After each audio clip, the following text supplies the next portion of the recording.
Bonjour tout le monde, bienvenue sur la chaîne YouTube Pierre D. Chéri. Si vous êtes nouveau, sachez qu'ici, dans un langage simple avec des illustrations, nous parlons immobilier, immigration et finances personnelles. Et aujourd'hui, nous allons aborder les 11 impacts des mesures de réduction de l'immigration. Vous pouvez laisser jouer la vidéo pendant que vous vous vaquez à vos activités, même si vous êtes en auto, vous êtes au gym, vous faites la cuisine, vous prenez une petite marche. Nous présentons des analyses, des réflexions, des informations qui peuvent vous être utiles, quel que soit l'endroit où vous vivez. Je vous invite à regarder après cette vidéo l'autre vidéo qui est titrée Ligne éditoriale qui vous permettra de comprendre les orientations principales de cette chaîne et de prendre connaissance de la précision juridique et administrative, disclaimer, relativement à cette chaîne. Je vous invite aussi à regarder la vidéo promotionnelle Soyons solidaires qui vous permettra de comprendre comment vous pouvez encourager cette initiative. Vous connaissez le slogan, abonnez-vous, rejoignez le club de membres VIP de la chaîne. Regardez, partagez, likez et commentez les vidéos. Achetez vos articles dans la boutique en ligne qui est rattachée à la chaîne. Vous allez voir certains articles qui sont balisés au bas de l'écran. N'hésitez pas à laisser passer les publicités que vous voyez affichées à l'écran. Certaines fois, vous pouvez cliquer sur les publicités que vous remarquez et une autre page va s'ouvrir que vous pourrez consulter. Après, parfois, il y a de très belles promotions qui vous sont proposées par YouTube. Venons-en aux 11 impacts des mesures de réduction de l'immigration au Canada. Vous comprenez, dans une précédente vidéo, j'ai déjà expliqué ces différentes mesures de réduction de l'immigration et j'ai déjà présenté quelles sont les principales justifications qui sont avancées pour soutenir ces mesures de réduction de l'immigration. Aujourd'hui, nous allons nous concentrer sur les 11 impacts des mesures de réduction de l'immigration. Le premier impact, vous comprenez, quand un gouvernement prend des mesures pour réduire le nombre de personnes, de nouveaux arrivants dans un pays, ces mesures contribuent indirectement, involontairement, à renforcer certains stéréotypes concernant les personnes immigrantes qui souvent sont victimes de racisme et de discrimination. J'ai en mémoire une personne noire qui était dans sa propre voiture, qui a été arrêtée, menottée, parce qu'elle était suspectée d'avoir volé le véhicule. Et les policiers qui l'ont menottée n'étaient pas en service. Les policiers n'avaient même pas les clés pour enlever les menottes après avoir vérifié son identité. C'est un exemple parmi tant d'autres parce que les personnes noires sont susceptibles beaucoup plus d'être arrêtées. Ce n'est pas l'objet de la présentation, mais vous comprenez que quand des mesures, des politiques visent à réduire le nombre de nouveaux arrivants, ça peut contribuer indirectement à renforcer ces stéréotypes de comparer, de prendre les personnes noires pour des personnes qui sont susceptibles de faire des actes condamnés par la loi. Deuxième impact, c'est accentuation des enjeux familiaux, des situations familiales qui sont déjà difficiles, qui peuvent être aggravées par ces mesures de réduction de l'immigration. Par exemple, des personnes qui se trouvent dans l'impossibilité de voir leurs membres de famille arriver pour faciliter le regroupement familial. Troisième impact, c'est la fragilisation de certains secteurs de l'économie canadienne, particulièrement les secteurs qui comptent beaucoup sur l'arrivée de travailleurs étrangers temporaires, dont les secteurs de la pêche, qui ne font pas partie des exceptions à la mesure d'obligation de visa aux personnes ressortissantes mexicaines.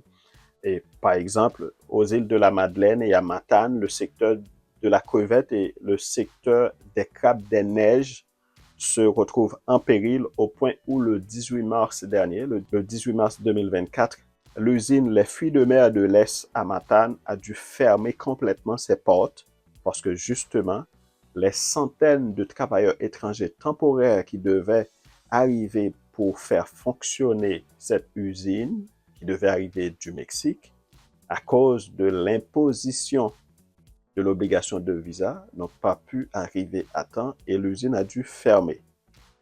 Cinquième impact, en plus de la fermeture de cette usine, tout l'écosystème économique qui dépendait du fonctionnement de l'usine a subi un gros coup. C'est une onde de choc dans cette société au niveau de Matane, parce qu'il y a eu plusieurs dizaines d'emplois locaux qui ont été supprimés. Il y a, sixième impact, beaucoup d'autres emplois qui sont rattachés au fonctionnement de l'usine, dont des fournisseurs de services, des personnes et des institutions qui travaillaient dans l'entretien des équipements, la municipalité qui perd une bonne contribution en termes de taxes municipales, c'est des revenus en moins pour la municipalité.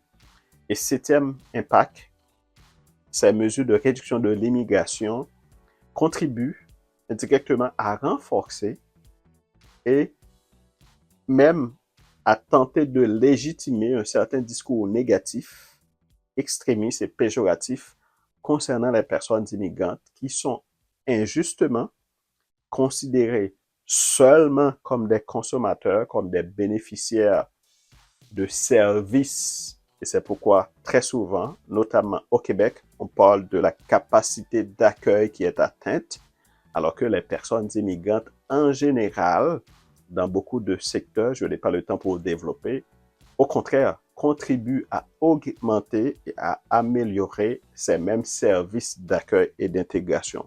Prenons par exemple les services de garderie, notamment non subventionnés. C'est dans beaucoup de cas des personnes immigrantes qui offrent ces services aux familles. C'est-à-dire que c'est injuste de considérer les personnes immigrantes seulement comme des bénéficiaires, comme des consommateurs, alors qu'ils arrivent avec des compétences, des qualifications, une énergie et une volonté et une disponibilité de contribuer à augmenter et à améliorer les services au niveau du pays. Neuvième impact, ces mesures de réduction de l'immigration contribuent à occulter un autre enjeu réel qui n'est pas l'arrivée des personnes immigrantes, mais plutôt la faiblesse, l'inadéquation, le manque de diversification dans les stratégies de reconnaissance des compétences des personnes immigrantes. Il y a énormément d'organismes et de rapports qui le démontrent. Les personnes immigrantes arrivent parfois surdiplômées, mais leurs compétences ne sont pas suffisamment reconnues sur papier. Et quand c'est reconnu sur papier, ne sont pas suffisamment reconnus en milieu de l'emploi pour faciliter leur intégration professionnelle et personnelle, familiale, et leur permettre de contribuer valablement à la prospérité, à la richesse de la société canadienne. Dixième impact, c'est au niveau économique, en particulier de façon globale. Vous savez que il y a certaines sections au niveau de la Caisse Desjardins qui publient régulièrement certains rapports, analyses de prospection économique. Et selon Desjardins, dans le dernier rapport publié cette année en 2024, la réduction de l'immigration risque d'entraîner une croissance plus faible du PIB réel. Et comme 11e impact, en plus de la croissance plus faible du PIB réel, la réduction de l'immigration risque aussi d'entraîner des enjeux de productivité et d'endettement gouvernemental parce que la société devra faire face à une réduction de nouveaux arrivants alors que cette même société fait face à une augmentation de personnes retraitées, de personnes âgées. Par rapport à la réalité du vieillissement de la population canadienne, ajouté à une réduction de l'immigration, vous comprenez qu'il peut y avoir un déséquilibre démographique où la population active qui travaille peut se révéler insuffisante pour générer des revenus, des taxes dans le secteur économique qui permettraient de soutenir cette population vieillissante. Évidemment, vous pouvez consulter ce rapport de la Caisse Desjardins pour bien comprendre les différents paramètres qui ont été analysés. Ce n'est pas l'objectif de cette vidéo. Par rapport à ces 11 impacts que je viens de relever, est-ce que vous avez souligné d'autres impacts qui n'ont pas été énumérés ici? Que pensez-vous de ces politiques de réduction de l'immigration? Est-ce qu'il ne faudrait pas de préférence s'attaquer au cœur des problèmes, des enjeux réels dans la société?